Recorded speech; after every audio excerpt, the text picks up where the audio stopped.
Please like, share and subscribe this channel. नमस्कार दोस्तों, ये कहानी है दिव्या की। दिव्या शास्त्री नगर की रहने वाली थी। वह एक उच्च शिक्षित परिवार से ताल्लुक रखती थी। उसके यहाँ किसी चीज की कोई कमी नहीं थी, इसलिए उसका पालन पोषण बड़े ही नाजों में हुआ था। उसकी पढ़ाई लिखाई भी अच्छे स्कूल कॉलेज में हुई थी। उच्च शिक्षा पूरी करते करते दिव्या जवान हो चुकी थी। तब पिता ने उसकी शादी अपने ही हैसियत वाले परिवार में कर दी। शादी के बाद दिव्या पति के घर चली गई। कहते हैं कि शादी के बाद लड़की के नए जीवन की शुरुआत अपने पति के संग होती है। वहां उसे ससुराल के मुताबिक ही खुद को ढालना होता है। दिव्या ने भी ऐसा ही किया। अपने गृहस्थ जीवन से वह खुश थी, लेकिन उसकी यह खुशी ज्यादा दिनों तक कायम नहीं रह सकी। कुछ दिनों बाद ही पति के साथ उसका तलाक हो गया। यह करीब 10 साल पहले की बात है। पति से तलाक होने के बाद दिव्या मायके में ही रहने लगी। दिव्या पढ़ी लिखी थी, इसलिए अब अपने पैरों पर खड़े होने की ठान ली। इधर उधर से पैसों की व्यवस्था करके उसने बिजनेस शुरू कर दिया। कुछ सालों की मेहनत के बाद उसका बिजनेस जम गया और उसे अच्छी कमाई होने लगी। दिव्या भी अब 37 साल की हो चुकी थी। अपनी जिंदगी अपने हिसाब से जीने के लिए उसे कभी कभी जीवन साथी की जरूरत महसूस होने लगी थी। इसके लिए उसने वैवाहिक विज्ञापनों की वेबसाइट पर अपना रजिस्ट्रेशन भी करा दिया था। वैवाहिक विज्ञापनों की इसी साइट पर ध्रुव नाम के एक व्यक्ति ने भी रजिस्ट्रेशन करा रखा था। 45 वर्षीय ध्रुव ने अपनी पर्सनल डिटेल में खुद को बिजनेसमैन बताया था। वह भी अपने लिए जीवन संगनी तलाश कर रहा था। ध्रुव रोजाना मैरिज साइट पर अपनी पसंद की महिला की तलाश करने लगा। साइट सर्च के दौरान उसकी नज़र दिव्या की प्रोफाइल पर ठहर गई। उसने जल्दी दिव्या को ईमेल भेजकर बात करने की इच्छा जाहिर की। दिव्या ने उसे अपना मोबाइल नंबर दे दिया। तब ध्रुव ने उससे खुद को बहुत बड़ा बिजनेसमैन बताया और वह वहां अकेला रहता है, यह कहा। ध्रुव ने जब अपने बारे में बताया तो दिव्या को लगा कि उसकी बाकी जिंदगी ध्रुव के साथ ठीक से कट जाएगी। कुल मिलाकर ध्रुव उसे अच्छा लगा। सोच विचार कर दिव्या ने भी ध्रुव को अपना परिचय दे दिया। इसके बाद दोनों के बीच फोन पर बातचीत का सिलसिला शुरू हो गया। इसी दौरान ध्रुव ने बताया कि जब वह छोटा था तो उसके माँ बाप की मौत हो गई थी। कुछ दिनों की बातचीत के बाद ध्रुव और दिव्या ने शादी की बात फाइनल कर ली। उन्होंने तय कर लिया कि वे 10 नवंबर को शादी कर लेंगे। ध्रुव ने कहा कि वह 10 नवंबर को शास्त्री नगर पहुंच जाएगा और परिवार के नज़दीकी लोगों के बीच एक सादे समारोह में उसी दिन शादी करके वापस लौट आएगा। शादी करने से 4 दिन पहले ध्रुव ने दिव्या से फोन पर बात की। बातचीत के दौरान उसने बताया कि उसका पर्स चोरी हो गया है। उसमें डेबिट व क्रेडिट कार्ड थे। दोनों की फोन पर रोजाना ही बातचीत होती थी। दिव्या उसकी बातों से इतनी प्रभावित हो चुकी थी कि उस पर आंख मूंद कर विश्वास करने लगी थी। 10 नवंबर को दोनों की शादी होने वाली थी, इसलिए अब केवल 3 दिन ही बचे थे। 3 दिनों बाद वे एक दूसरे से पहली बार मिलने जा रहे थे। दिव्या की खुशी बढ़ती जा रही थी। ये 3 दिन उसे 3 साल से भी ज्यादा लंबे लग रहे थे। एक एक पल का वह बड़ी बेसब्री से इंतजार कर रही थी। इससे पहले कि दिव्या ध्रुव के साथ शादी के बंधन में बंध पाती, उसे ऐसी खबर मिली कि उसके पैरों तले जैसे जमीन ही खिसक गई। 8 नवंबर को ध्रुव ने दिव्या को फोन करके कहा, दिव्या, मेरे साथ एक वाकया हो गया है। कल रात बदमाशों से हुई मारपीट के दौरान मेरे हाथ की हड्डी में फ्रैक्चर हो गया है। इस समय मैं एक प्राइवेट अस्पताल में हूँ। यह खबर सुनते ही दिव्या घबरा गई। वह फोन पर ही इस घटना पर दुख जताने लगी। तभी ध्रुव बोला, दिव्या, तुम मेरी चिंता मत करो, जल्द ही ठीक हो जाऊंगा मैं। लेकिन तुम्हें तो मालूम ही है कि मेरा क्रेडिट कार्ड चोरी हो गया था। यहाँ अस्पताल में कुछ पैसों की ज़रूरत है। यदि संभव हो सके तो कुछ पैसे ऑनलाइन ट्रांसफ़र कर दो। ठीक होने के बाद मुझे मेडिकल क्लेम से सारा पैसा मिल जाएगा। तब मैं तुम्हारे पैसे लौटा दूंगा। मैं अपने पीए का अकाउंट नंबर मैसेज कर रहा हूँ, उसी में डाल देना। पीए बैंक से पैसा लाकर अस्पताल में जमा करा देगा। कुछ ही देर बाद ध्रुव ने दिव्या को अकाउंट डिटेल्स शेयर कर दी। दिव्या ने तुरंत ही ध्रुव के भेजे गए बैंक के खाता नंबर में 75,000 रुपये ऑनलाइन ट्रांसफर कर दिए। दिव्या कामना करने लगी कि ध्रुव जल्दी ठीक हो जाए। चूंकि ध्रुव उसका होने वाला पति था, इसलिए उसका ध्यान उसकी तरफ ही लगा हुआ था। वह दिन में कई कई बार फोन करके उसका हाल चाल मालूम करती रहती थी। 10 नवंबर, जो शादी की तारीख मुकर्रर की गई थी, वह अचानक आई विपदा की वजह से निकल गई। 15 नवंबर को ध्रुव ने दिव्या को फोन करके कहा कि उसकी हालत ठीक ना होने की वजह से उसे दूसरे अस्पताल ले जाया जा रहा है। वहां उसके ऑपरेशन वगैरह पर मोटा खर्च होने की उम्मीद है। उसने उससे और पैसे भेजने को कहा। दिव्या नहीं चाहती थी कि ध्रुव को कुछ हो जाए, इसलिए दिव्या ने उसी दिन उसके द्वारा भेजे गए खाता नंबर में 5 लाख रुपए जमा करा दिए। दिव्या का मन कर रहा था कि अस्पताल जाकर वह ध्रुव को देख आए, लेकिन बिजनेस और अन्य वजहों से वह नहीं जा सकी। वह फोन पर जरूर उससे संपर्क में रही। दिव्या ने ध्रुव से कह दिया था कि वह इलाज की चिंता ना करे, जितना भी संभव हो सकेगा वह उसकी मदद करेगी। एक दिन ध्रुव ने उससे कहा, डॉक्टर ने बताया है कि इलाज लंबा चलेगा, जिसमें पैसों की भी जरूरत पड़ेगी।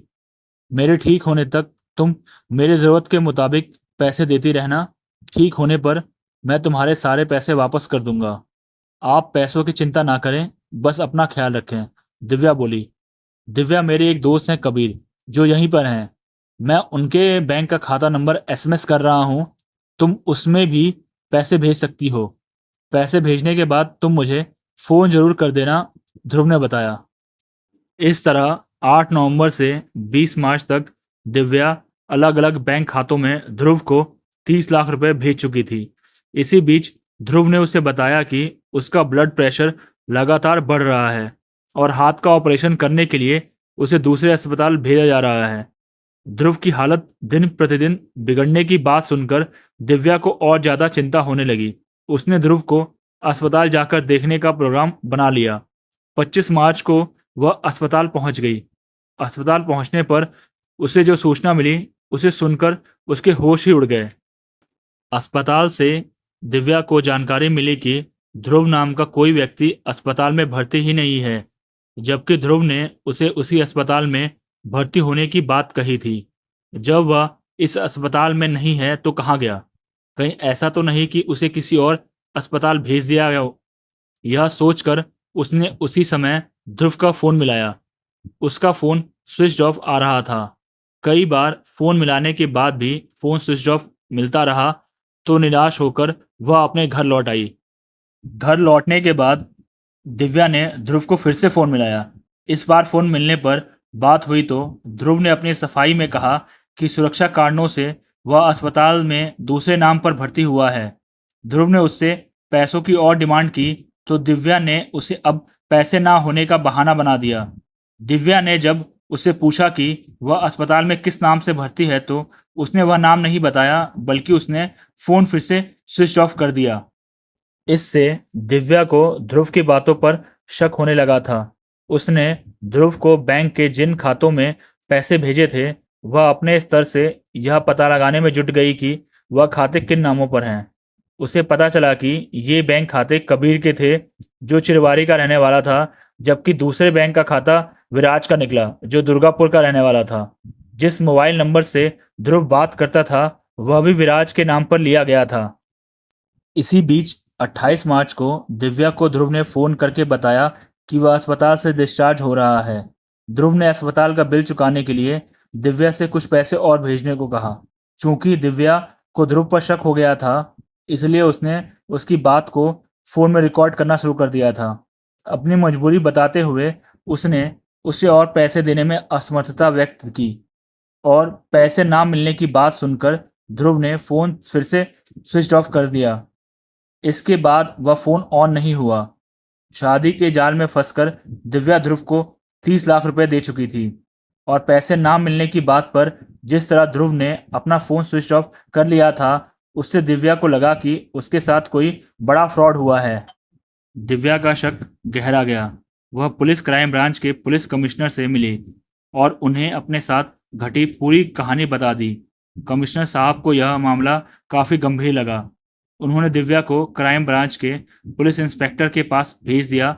साथ ही डीसीपी को निर्देश दिए कि वह जल्द से जल्द जरूरी कार्रवाई करे। डीसीपी ने दिव्या की शिकायत पर थाना क्राइम ब्रांच में ध्रुव, कबीर, विराज आदि के खिलाफ धोखाधड़ी करने की रिपोर्ट दर्ज कर ली। जिस फोन नंबर से ध्रुव दिव्या से बात करता था वह उसने बंद कर रखा था। पुलिस टीम ने उस नंबर की कॉल डिटेल्स निकलवाई और उस कॉल डिटेल्स का अध्ययन करके यह जानने में जुट गई कि ध्रुव की ज़्यादातर किन फ़ोन नंबरों पर बातें होती थी। इसके अलावा जिन बैंक खातों में दिव्या ने 30 लाख रुपए जमा कराए थे उनकी भी जांच पड़ताल शुरू कर दी। इस जांच से पुलिस को यह जानकारी मिल गई कि ध्रुव का असली नाम कबीर है और जिस विराज को उसने अपना पीए बताया था वह उसका ड्राइवर है। खुफिया तरीके से जांच करने पर पता चला कि विराज दुर्गापुर का रहने वाला है और कबीर चिरवारी का। ये दोनों ही अपने घरों से फरार थे। उनकी तलाश के लिए मुखबिर भी लगा दिए गए। इसी बीच पुलिस टीम को सूचना मिली कि कबीर आज अपनी कार से होशंगाबाद जाएगा। यह खबर मिलते ही पुलिस टीम बॉर्डर पर पहुंच गई और उधर से गुजरने वाली कारों पर नज़र रखने लगी। उसी दौरान पुलिस को उक्त नंबर की कार आती दिखी तो पुलिस ने उसे रोक लिया। उस समय कार में ड्राइवर के अलावा एक आदमी बैठा हुआ था। कार रुकते ही ड्राइवर बोला, आपको पता नहीं गाड़ी किसकी है?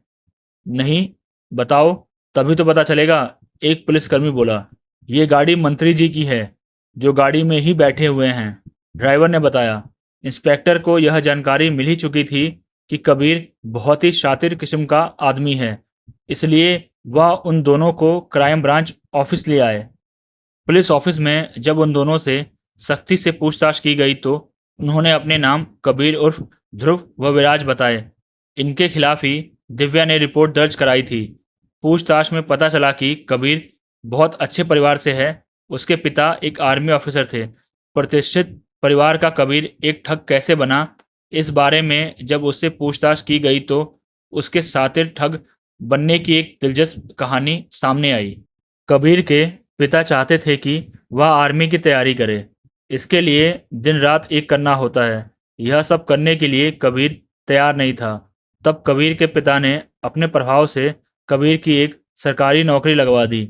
चूंकि कबीर शुरू से ही खुले हाथों से पैसे खर्च करने की आदत थी, इसलिए नौकरी से उसे जो पैसे मिलते थे वह उससे कम पड़ते थे।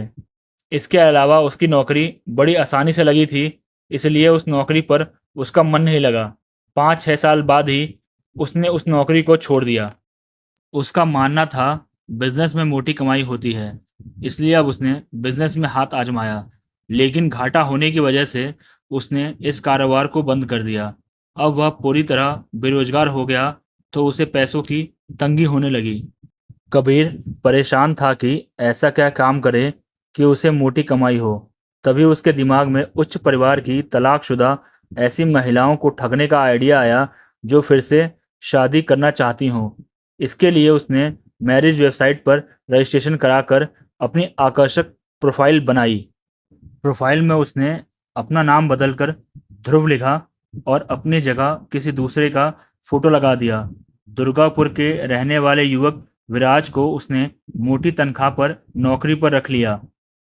प्रभाव जमाने के लिए कबीर ने खुद को एक बहुत बड़ा बिजनेसमैन बताया। इस आकर्षक प्रोफाइल को देखकर ही दिव्या उसके जाल में फंसी थी, जिससे उसने 30 लाख रुपए ठग लिए थे। Thanks for watching.